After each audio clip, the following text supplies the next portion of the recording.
Excellent mercredi après-midi. Aujourd'hui, on reçoit un gars très charmeur, mais aussi extrêmement talentueux qui vient nous présenter son 4e album, Étienne Drapeau. Mais tout d'abord, Étienne Drapeau est venu nous présenter son 4e album cette semaine à Trois-Rivières, Le Monde est beau. Étienne Drapeau, bienvenue à Trois-Rivières. Merci beaucoup. C'est vraiment pas ta première visite. Tu commences à être un habitué parce que toi, tu te promènes de région en région. Et à toutes les fois qu'on te rencontre, t'es de bonne humeur, sympathique. Et je peux te le dire à la caméra, t'es un des gars les plus sympathiques qu'on a rencontrés. Oh, t'es donc bien fine. Ouais. Merci. Ça, là, c'est quoi? C'est un des plus beaux compliments qu'on peut pas me faire.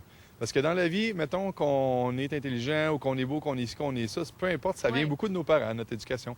Mais tu sais, d'être gentil, d'être altruiste, d'être quelqu'un de bon et de bien, ben moi, je prends beaucoup de fierté à essayer d'être quelqu'un de bien dans la vie, d'être gentil avec les gens qui m'entourent. Et je trouve que ça paraît aussi sur ce nouvel album, Le Monde est beau. C'est un album qui est optimiste et je trouve que ça fait du bien à ce temps-ci de l'année parce qu'habituellement, tout le mois de novembre, on n'est pas trop certain, un peu plus dépressif et de plus en plus les auteurs-compositeurs aussi nous offrent des chansons un petit peu plus moroses. Alors d'avoir quelqu'un de bonne humeur, qui aime le monde, qui est en amour, on dirait que ça nous touche davantage. Bien, j'aime ça. Je peux-tu t'engager? Oui! Si tu peux me donner tes coordonnées, je vais l'engager. J'ai une très bonne relationniste de presse, mais je trouve que tu as bien décrit. Écoute, je t'enlève les mots de la bouche. J'ai l'impression que ce que tu dis là, ça ressemble à mon discours. On vit dans à une époque un peu de trouble où j'ai l'impression où les gens sont très cyniques, où on se plaint. Écoute, tout va mal. Tu sais, je veux dire, oui, c'est correct. Il faut s'insurger. On parle de politique. On parle de politique municipale, provinciale. On parle des débordements de violence à travers le monde. Autant ici, ce qui s'est passé avec le printemps érable. Donc, tu sais, jusqu'à un certain point, oui, il faut dénoncer certaines choses. Mais à un moment donné, je pense qu'il ne faut pas attendre que ce soit nos gouvernements, nos décideurs qui changent tout. Il faut se responsabiliser, il faut prendre conscience, puis il faut dire, bon, ben moi, qu'est-ce que je peux faire? Ben, à un moment donné, je pense que le monde est beau. Est-ce que tu as voulu un petit peu te démarquer pour ce 4e album? Parce que oui, encore des chansons d'amour, mais on sent que même au niveau musical, ça a beaucoup évolué. Oui.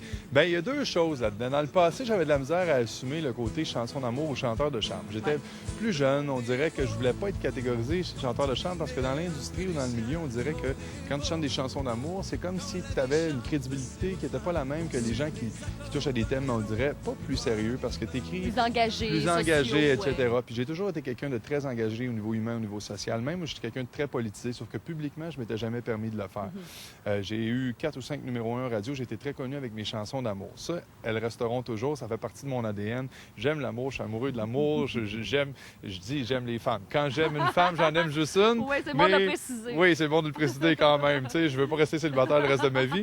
Quand j'aime une femme, j'en aime juste une. J'aime les femmes, j'aime charmer, j'aime chanter l'amour. Et il y aura toujours un public. Je pense que les femmes auront toujours envie d'entendre des belles chansons d'amour. Les hommes aussi. Mais j'ai voulu aller plus loin. J'ai voulu parler des thèmes qui me touchaient, de véhiculer des choses qui me tenaient à cœur, parler de la langue française. J'ai 2 chansons dans ce pays. Et je me souviens où je m'adresse à M. Leclerc, à M. Vigneault, et je leur dis, est-ce que c'est encore possible de rêver, vous qui avez tenu le flambeau dans les années 70, aujourd'hui, le français recule. On perd cette fierté envers notre identité, notre culture, notre langue, de bien parler, de bien l'écrire. Des thèmes universels aussi, une chanson que j'ai écrite lors de mon voyage humanitaire en Afrique, Tous ensemble, Inch'Allah, qui appelle à l'ouverture d'esprit, à la tolérance. C'est rassembleur aussi comme chanson. C'est très rassembleur. Et puis, ça dit, à quelque part, j'ai eu envie de dire qu'au-delà des races, de la politique, des religions, on est tous unis par une chose, c'est l'amour, c'est la musique, c'est l'entraide. On est tous des êtres humains égaux. C'est toutes sortes de thèmes, je pense, que je n'avais pas abordés dans le passé, que les gens vont être surpris de m'entendre aborder. C'est un pari aussi à prendre parce que les gens J'ai une chanson qui s'appelle Je suis amoureux, par exemple, qui est là-dessus, que c'est ma grosse balade d'amour. C'est ma grosse chanson à la femme, t'es la plus belle. J'aurais pu partir avec celle-là et dire, on va revenir dans nos vieux pantoufles, on va être bien, on va s'assurer que les gens entendent la chanson qu'il faut. J'ai dit non, j'ai dit, je veux faire une différence, moi, dans ma vie, je veux toucher les gens. Je pense que la trentaine, sans parler, j'aime pas la crise de la trentaine. On me demande tout le temps, t'as-tu une crise de la trentaine? Non, j'ai pas de crise de la trentaine, mais en m'impliquant dans le développement durable, je suis devenu le porte-parole d'une fondation avec laquelle je suis allé en Afrique. Je me suis mis à lire beaucoup d'articles scientifiques, de louer des documentaires sur le développement durable, l'économique, l'environnemental, l'équité sociale entre les nations, les générations. Et puis quand tu t'informes, quand tu sensibilises, tu peux plus faire comme si ces choses-là n'existaient pas. Puis on se rend compte qu'il n'y a plus juste notre petite personne. Tu sais, avant la trentaine, on est centré sur soi-même. Beaucoup plus, oui. Oui, puis en vieillissant, parce que tu sais, je suis rendu à 34 ans, puis quand je me fais pas la barbe, on voit que j'ai du blanc dans ma barbe. Oui, j'allais pas le dire. Ben, j'espère. Tu restes coquet, là. Mais... Oui, c'est ça. Les cheveux, on peut tricher, la barbe, on peut pas. Mais avec l'âge, la maturité, on en vient qu'à, je sais pas, avoir envie je sais pas, de faire des belles choses, de plus se focaliser seulement sur, l'album, la musique, vendre des albums, faire de la tournée, passer à la télévision, à se voir à la face d'un revue, c'est le fun. Mais il y a autre chose. Puis, je sais pas si c'est l'âge. C'est peut-être l'âge. En tout cas, tu ferais un bon député, hein? Oui. Honnêtement, là, ouais. Pour être engagé, je pense que je voterais pour toi. Étienne Drapeau for president.